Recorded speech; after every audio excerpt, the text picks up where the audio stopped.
Bugun biz mana paxta seleksiyasi, urug'chiligi va yetishtirish agrotexnologiyalari ilmiy tadqiqot instituti Oqqo'rg'on ilmiy tajriba stansiyasidamiz.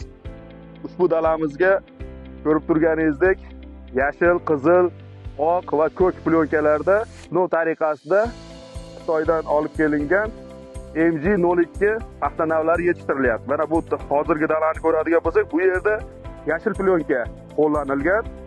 Yashil plyonka qo'llanilgani ko'rishimiz mumkin. Plyonkani rangi oqarish hisobiga hozir foydasi sal kamroq bo'lgan. Yana qolgan plyonkalarni ham ko'rib sizlarga taqqoslab beramiz.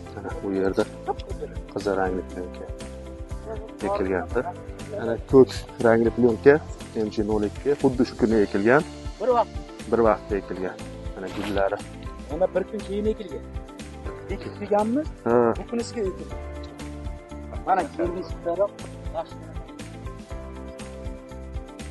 Demak, plyonkalar haqidagi fikringiz qanday? Mana o'zi ko'rinib turibdi, oyna bu. Bu rangli plyonkalar haqiqatan bugungacha paxta kunlarga kirganda rivojlanish haqiqatan 4-5 kunga oldin ketyapti. Bir kun keyin ekilsa ham. Qolgan rangli, ayniqsa mana yashil, qizil rangli plyonkalardan oq rangli bilan solishtiryapmiz. Deyarli anaqasi yo'q. Lekin hozir bizda yashil rangli plyonkalar balkim salafan yorilib ketgan hisobidan oq rangli nisbatan mana yerda gul ko'rinmayapti-da, surat aka oqda.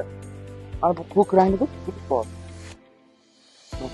Ular bor. Shuni hisobiga ham mana anaqa aytib, hali kuzatuvlarimiz davom etyapti. Har haftaning juma kunida finalni kuzatib olib boryapmiz va o'sha kunni o'zi tahlil qilib, boshimizga ma'lumotlar jo'natyapmiz.